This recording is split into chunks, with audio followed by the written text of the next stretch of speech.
Hey, what's going on YouTube? Jax here. Hey, today I'm going to be making you homemade spaghetti or homemade marinara sauce. I have done this recipe before and filmed it, but it's way down in my videos, and I'm getting ready to make a crock pot lasagna, and I'm using this marinara sauce to do that with. So I wanted to reshoot the video. Now this is not going to be the video of the the lasagna. This is only going to be for the marinara sauce. Alright, so let's get started. I'm going to show you what's in it. You're going to need about 8 cloves of crushed garlic. I'm going to show you how to do that. Don't mince it up. You're just going to crush it. You're going to need some anchovy paste. You're going to need 2 cans of San Marzano peeled tomatoes. Now I want to reiterate on this. Make sure they're San Marzano. They are the best tomatoes to use for this recipe. Also make sure it says certified on it, because sometimes they'll say in small print somewhere it'll say San Marzano style. So just make sure they're certified. Okay? Moving on. You're going to need some black pepper. You're going to need some salt. You're going to need some basil, crushed basil, some oregano. You're going to need a little bit of hot sauce. As always, the heat that I use is optional. I'm using Dave's Insanity. You only need a little bit of this. You're also going to need some red wine. You're not going to use all this red wine. You're probably only going to need a couple of splashes of that. You're also going to need some olive oil. All right? So let's get started. I'm going to show you how to put this stuff together. Alright, y'all ready? Let's go. First thing is, heat your pot up or pan, whatever it is. You're going to pour about 2 tablespoons of oil in there. And then we're going to let it get hot, screaming hot. And then we are going to, see what I've done with my garlic here? I haven't minced it up. I've just kind of smashed it. And that's what you want. You don't want it minced. Alright? We're going to let this oil get hot, and then we're going to brown this garlic up. We're not going to burn it. We're just going to brown it. Alright, in goes our garlic. Now, again, we just want to brown this garlic up. We don't want to burn it. And I'm going to come back to you and show you the color of it when I'm done browning it. Alright, so we can see we're starting to get a little bit of brown.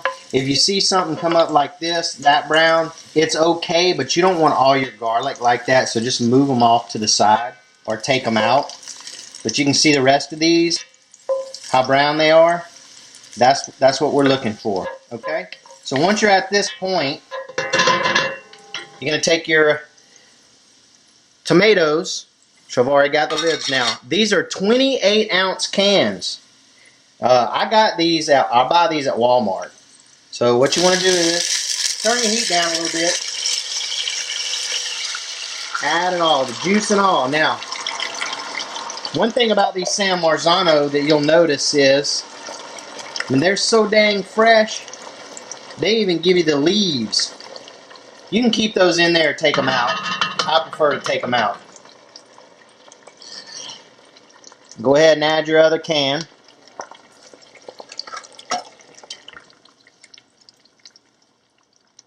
Alright, so after we've got our San Marzano, both of our 28-ounce cans of San Marzano put in here, just kind of stir it around. Alright, you can see that it's cooled off, so what we want to do is bring this back up to a simmer a little bit, okay? Make sure, don't bust up your tomatoes right now. We're going to wait and just let it get to a simmer and simmer it just for a little bit, and then we'll start the busting up of the tomatoes. Don't ask me why, just do what I say, okay? Okay, here we go. We got a little bit of a bubble on here. So now it's time to add some of our spices. So what I want to tell you is, here's all my spices. I put in this little ramekin. Alright? I've used a teaspoon of everything that we have, except for the Dave's Insanity and the anchovy paste. In other words, I've used a teaspoon of salt, a teaspoon of basil, a teaspoon of oregano, a teaspoon of black pepper. Alright, the reason being is you might have to add some later. And I'm going to tell you the reason behind that, or at least this is my theory anyway, so it could be total bullshit, but this is just my theory. Because I've made this so many times, and every time it seems like that I just cannot get the right amounts. But I've noticed that every time I just start off with a teaspoon of everything, and then I can always add later. And I think it's because these tomatoes are a whole food, and maybe sometimes the tomatoes may be a little bit more acidic, sometimes they might be a little bit more flavorful, sometimes they're not. You know, if you've ate raw tomatoes before, some of them are pithy, some of them are not, nice and juicy, really flavorful. Anyway, I believe that's the reason. So always do that. Always start off with a teaspoon of that stuff and then add as you go.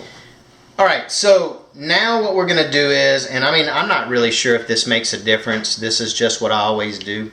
But I've pretty much let it come back up to a bubble again.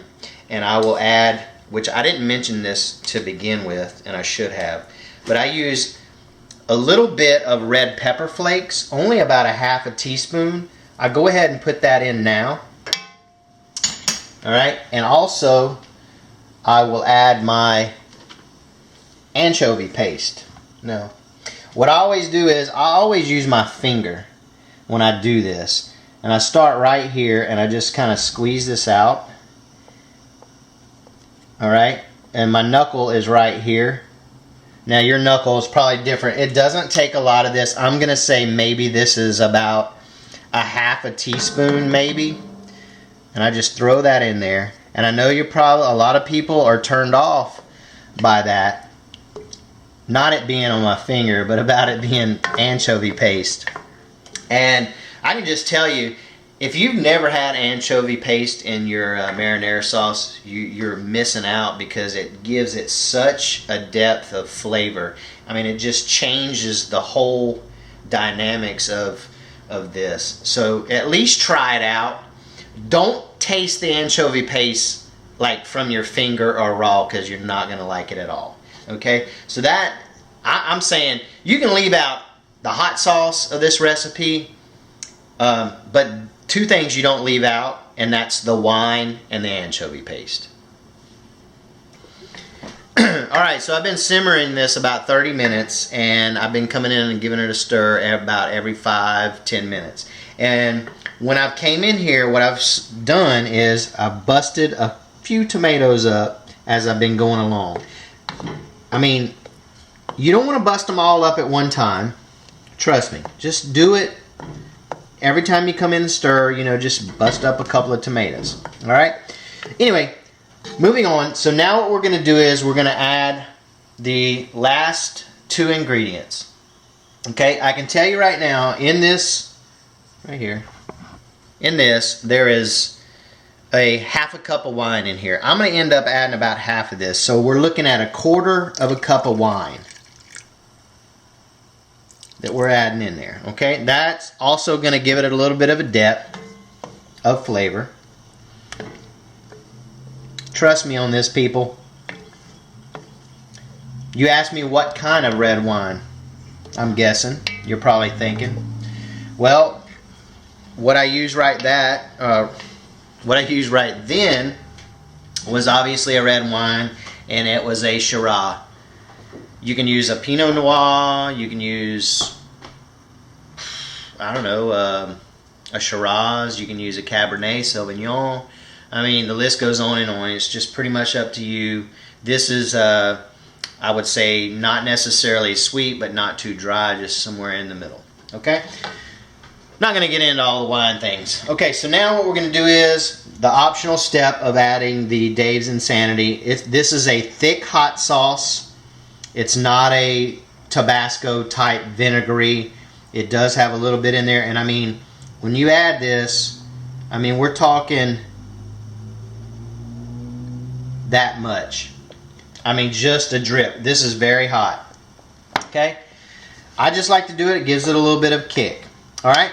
So now what we're going to do is we're just going to keep cooking this down, keep simmering it, probably for another 30 minutes. I'm going to come in and stir it every 5 minutes, and I'm going to come in here until all these tomatoes are busted up. Now, you're not going to bust it up to where it's like a pureed type mess. You want some chunks of tomatoes in there, or at least I do. Alright? Alright, so one other thing I want to add to this, you may be tempted to taste this. And if you do, go ahead. I've tasted it a couple of times. But when you do taste it, don't try to add anything else at this point. Don't add any salt.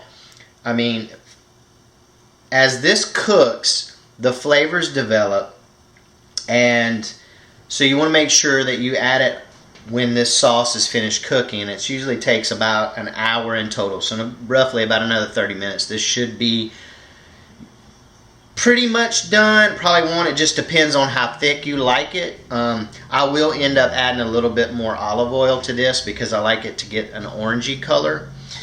But again, back to what I was saying, just resist the urge to spice it the rest of the way at this point, because right now it may be a little bitter, it may be a little salty, and then you're going to go, okay, wait a minute, it's too salty, it's too bitter, whatever.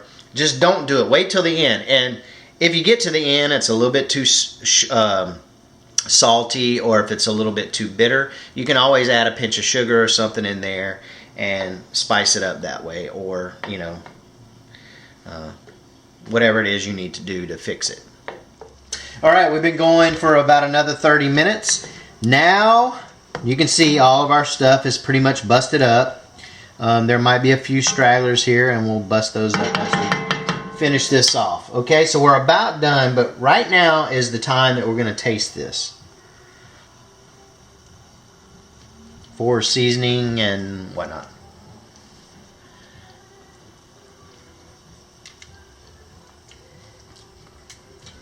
Okay, it's pretty good. The saltiness is there, the spice level's there. It does lack at this point a little bit of depth. The wine is there. I'm getting a little bit of hint of it, but not a lot. So that tells me that I'm going to add a little bit more of this anchovy paste. And I think after we do this, it's going to be spot on. So I'm going to add the same amount that I did last time, the half teaspoon full. Okay? We're just going to stir that around. Alright, so we're going to finish this off now, because it's still lacking. I mean, it's getting orange, but not where I want it. So we're going to finish this off with a little bit of olive oil. That was probably about a half of, well, we'll call that a teaspoonful. And now we're just going to kick the heat up a little bit, bring it to a boil, and pretty much that's going to finish it off. We'll test it as we go for a little bit more flavor, make sure we don't need to add anything. I'm not going to be cooking it that much longer, so I don't anticipate it taking any more spices or anything like that. If anything, maybe a little bit more olive oil. And if I do put any more olive oil in there, I'll film it. Alright? Okay, so I haven't added anything else. The spice is there, spice level's there, the saltiness is there, the depth is there, everything is there, the color is there. It's just like I like it. You can see as I'm stirring around, a lot of the chunks are gone. You can see that we didn't bust up that garlic, but you can see as I've stirred it and busted up tomatoes, it's busted up too. So everything is good to go, and it tastes great. So that's it. This is the homemade spaghetti sauce. I'm going to be using this sauce not only, well, you can use this sauce for spaghetti, but as I told you in the beginning of this video, that I'm going to be using this as I'm going to make pressure cooker lasagna. So I'm going to be using this sauce for that. So anyway, if you want to check out that recipe, it'll be on my YouTube channel. Also, you can go to thebeardedhiker.com and check out some of these recipes in print. Homemade sauce for your spaghetti or your lasagna.